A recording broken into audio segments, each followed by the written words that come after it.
ছেলেটি বাবার নকল করে সৎ মায়ের সাথে থাকে। সুন্দরী মা ছেলের দেখভাল করত। ছেলেটির মা পর তার বাবা অ্যানি নামে সুন্দর একটি মেয়েকে বিয়ে করে নেয়।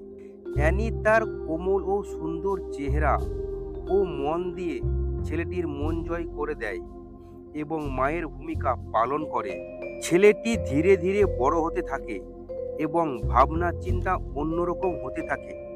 ছেলেটি সাধারণ ও ভোলা ভালা ছিল, কিন্তু ভিতর থেকে খুব চালাক ছিল। অ্যানি একদিন বাচ্চাটির বিছানা লক্ষ্য করে। অ্যানি দেখে বিছানাটার মধ্যে এক অদ্ভুত রহস্য লুকিয়ে আছে।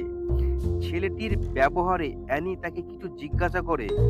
উত্তরে ছেলেটি বলে, আমি মাত্র 10 বছরের বাচ্চা, আমি কিছু জানি না। অ্যানি বলে তার মায়ের মৃত্যুর কারণ কি ছিল। অ্যানি তার স্বামীকে ডাকে।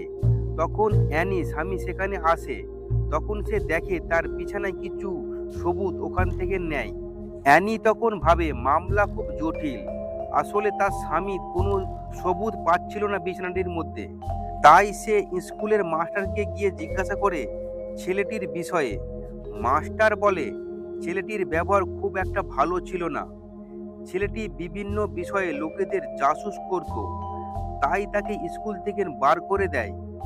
মাস্টার বলে ছেলেটির খারাপ হওয়ার কারণ তার বাবা ছেলেটির ওপর ধ্যান দেয়নি বা লক্ষ্য রাখেনি।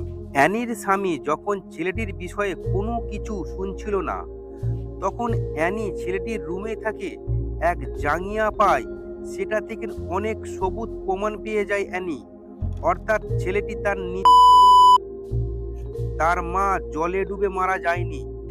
এসব জেনে অ্যানি খুব ভয় পেয়ে যায়। অ্যানি তার স্বামীকে আবার বলে। তার স্বামী অ্যানিকে বলে 10 বছরের বাচ্চা এসব কিভাবে করতে পারে। অ্যানি জেদ ধরে নেয় এই বাচ্চার আসল রহস্য কি। পরের দিন ছেলেটি বাগানে গিয়ে অ্যানির কাছে গিয়ে বলে যে তার মাকে সে এক্সপ্লেন করে বলে। এর ফলে অ্যানি খুব ভয় পেয়ে যায়। অ্যানি ভেবেছিল এসব চলতে থাকলে তার জন্য ভবিষ্যতে খুব খারাপ হবে। তাই অ্যানি সৎ ছেলেকে বালিশ চেপে আর সেই সময় ছেলেটির বাবা চলে আসে আর অ্যানিকে খুব বকাবকি করে এবং মারধর করে। অ্যানি ভয়ে খুব অসুস্থ হয়ে পড়ে। পরবর্তী সময়ে অ্যানির স্বামী অ্যানির কথা বিশ্বাস করতে থাকে আর 1 মাস পর অ্যানি হসপিটাল থেকে ছুটি পায়। এদিকে অ্যানি বলে বাচ্চাকে সে ঘুরতে নিয়ে যাবে। স্বামীর কথাটি সে শুনে নেয়। অ্যানি আর সৎ ছেলেটি একটি জঙ্গলে ঘুরতে যায়। বাচ্চাটির কুমতলব প্রকাশ করে। ছেলেটি বলে আমরা পালিয়ে যাব।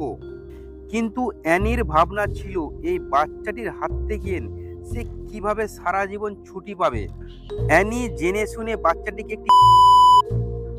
একটি খেলনা রাস্তার উপর ছুঁড়ে দেয় আর ছেলেটি খেলনাটি আনতে গিয়ে গাড়ি আর অ্যানির মনের শান্তি পায়। বাচ্চাটির থেকে হাত থেকে সে রক্ষা পেয়েছে।